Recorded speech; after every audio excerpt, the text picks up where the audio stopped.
Hello, Yankees universe. Welcome back to your go-to channel, New York Yankees News Network.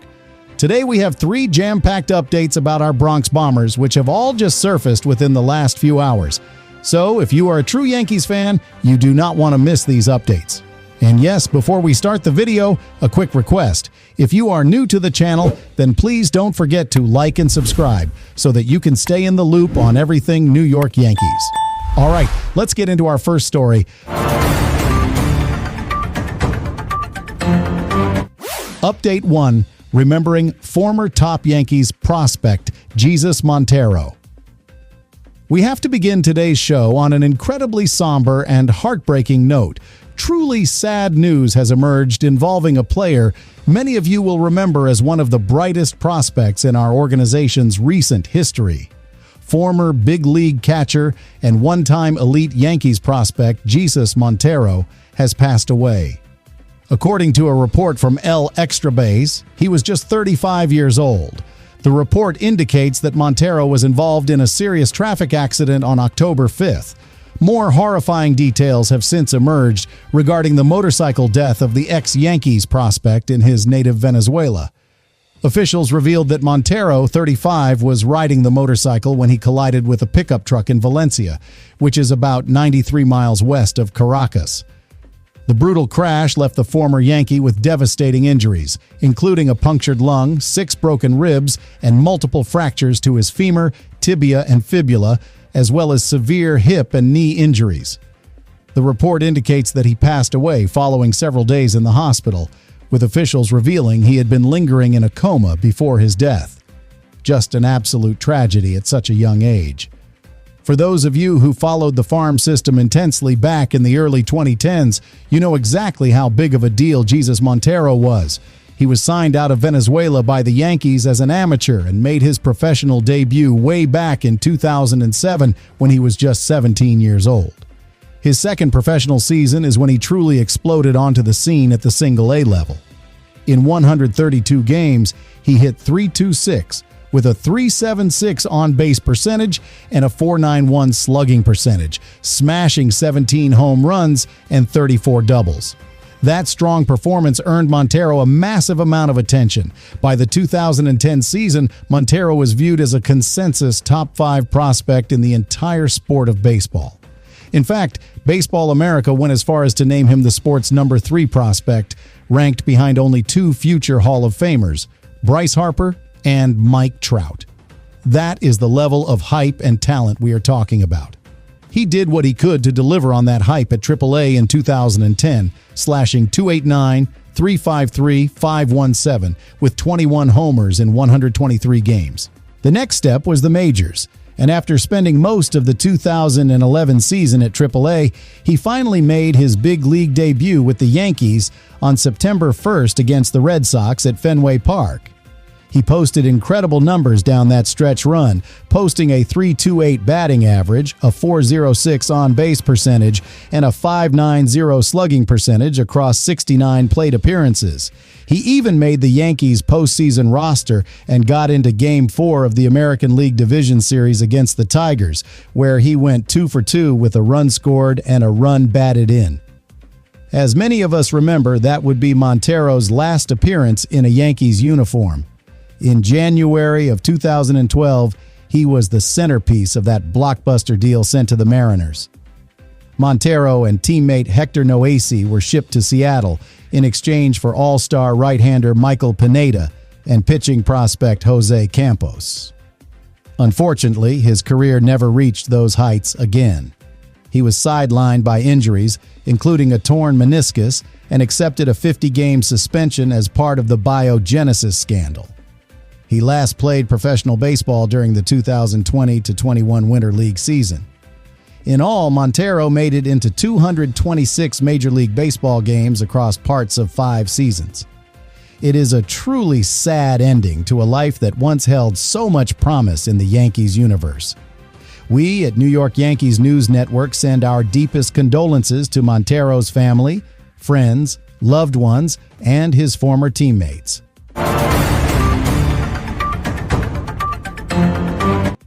Update 2, Blockbuster proposal. Could Nolan Arenado be the Yankees' answer at third base? Okay, Yankees fans, this next one is the kind of big-time offseason speculation we live for, and it addresses one of the biggest question marks on the entire roster.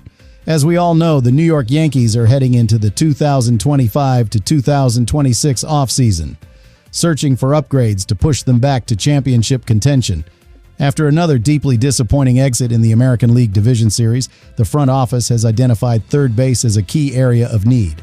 Let's be honest, the hot corner situation deteriorated significantly in 2025, especially when the team designated two-time batting champion DJ LeMahieu for assignment back in July. Since then, it has been a patchwork solution of utility infielders, and that simply will not cut it for a franchise with World Series aspirations. So enter St. Louis Cardinals veteran Nolan Arenado. Yes, that Nolan Arenado, the 10-time Gold Glove winner. According to reports, Arenado has become increasingly open to waiving his no-trade clause as the Cardinals are embarking on a multi-year rebuild. And here is the kicker. Arenado actually named the Yankees as one of his approved trade destinations last offseason, so the foundation for a deal already exists. This is a potential marriage of convenience. The Yankees require an established veteran at third base with a championship pedigree, and the Cardinals, now under their new president of baseball operations, Chaim Bloom, are focused on accumulating prospects and shedding payroll. Now let's address the elephant in the room, Arenado's offense.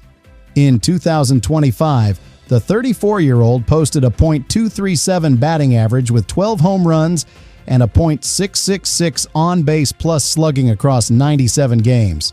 Those numbers are a decline from his peak years, but they still offer more production than what the Yankees got from third base down the stretch, and more importantly, Arenado's defensive excellence remains completely intact. His ability to make those highlight reel plays would immediately upgrade the entire infield defense and bring stability. Plus, his postseason experience and veteran leadership would be a perfect complement to Aaron Judge in that clubhouse. So, what would a deal look like? Here is the perfect trade proposal being floated. The Yankees receive third baseman Nolan Arenado. The Cardinals receive right-handed pitcher Carlos Lagrange, right-handed pitcher Brendan Beck, first baseman catcher Ben Rice, and $10 million in cash. Let's break this down. For the Yankees, this is a huge win. They acquire that elite defender and veteran leader without surrendering their top prospect, shortstop George Lombard Jr. The $10 million in cash from the Cards reduces Arenado's effective cost to just $17 million in 2026 and a stunning $5 million in 2027, making him a fantastic value play. For St. Louis, this package delivers exactly what Chaim Bloom wants: young pitching with significant upside. Carlos Lagrange, a massive 6'7" right-hander, was a breakout prospect in 2025, showing a 65-grade fastball in the upper 90s. At just 21 years old, he projects as a mid-rotation starter. Brendan Beck, a 2021 second-round pick, has a polished three-pitch mix and a realistic floor as a back-end starter. And the wild card is Ben Rice. The 26-year-old slugger hit .248 with 26 home runs and in .836 on-base plus slugging in his first full Major League Baseball season. He is blocked in New York, but gives St. Louis a cost-controlled power bat who can play both first base and catcher. This deal seems to align perfectly with both teams' goals. But what do you think? Would you pull the trigger on this trade for Arenado? Let me know in the comments. We have one more big update to get to.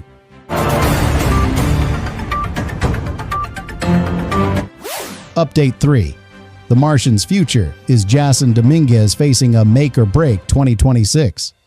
All right, from a potential blockbuster addition at the hot corner, let's shift our focus to the outfield, because the New York Yankees are up against some massive questions out there this offseason. The team will be working to build that roster around Aaron Judge, and we know that 2025 standards like Cody Bellinger and Trent Grisham are hanging out in free agency. But the biggest internal question mark and the subject of our final update is the man we call the Martian. The Yankees' youngest player, Jasson Dominguez, might be staring down a make-or-break season. At just 22 years old, Dominguez is the youngest player on the roster, and while the team is likely to give him another chance to shine, His 2025 regular season numbers were, frankly, less than ideal. Dominguez ended the regular season with a .257 batting average, just 10 home runs, and 47 runs batted in across 123 games. However, manager Aaron Boone still sees a ton of potential in the young upstart, and Dominguez is likely to get more opportunities to prove himself next year. Boone, who expects Dominguez to play winter ball, was impressed with his showing in 2025, despite the final numbers. Boone said, "He did a lot of really good things this year. We all see his ability at the plate." He noted that while Dominguez didn't hit for a lot of power, there's power in there to all fields from both sides of the plate. He has a chance to really hit and be a good defender, and we saw the impact he can have on the base paths. Boone finished his thought with a line that should give fans hope. "This season very much showed us we can still dream on him." So, what does that mean for his role? Well, Dominguez is unlikely to be a starter while he's still figuring out center field. We all know the Yankees took a lot of flack for their defense in 2025, which led to some sloppy and unnecessary losses. In a recent interview, Boone hedged a little bit, saying, "I expect him to be right in that mix to be that guy. I still really like his ceiling. But again, you've got to see where the winter takes you and what the roster looks like." But he did follow up by saying, "I expect him to be a regular player for us, though." The Yankees have shown a lot of patience with their young peers, like Anthony Volpe getting an infamous number of chances at shortstop, so there's no reason to believe Dominguez won't see more time in 2026. But that decision will also hinge on another massive outfield question: the potential call-up of Spencer Jones, a top outfield prospect currently in AAA. Jones, who has been hailed as a Judge clone at the plate, but also has a concerning number of strikeouts, might be coming up sooner rather than later. This leaves the Yankees with a huge decision. Will they be comfortable heading into 2026 with an outfield that has so much inexperienced, high-upside talent? It's a major risk-reward scenario. And that is a wrap on today's massive update. 3 huge stories surfacing in just the last few hours. Now I want to hear from you, the Yankees universe. What are your memories of Jesus Montero's time as a prospect? Would you pull the trigger on that trade for Nolan Arenado? And what do you think the Yankees should do with Jasson Dominguez and the outfield in 2026? Drop all of your thoughts and comments down below. As always, thank you for tuning in to New York Yankees News Network. If you're new, don't forget to hit that like button, subscribe to the channel, and ring that notification bell so you never miss a breaking update. We'll see you next time.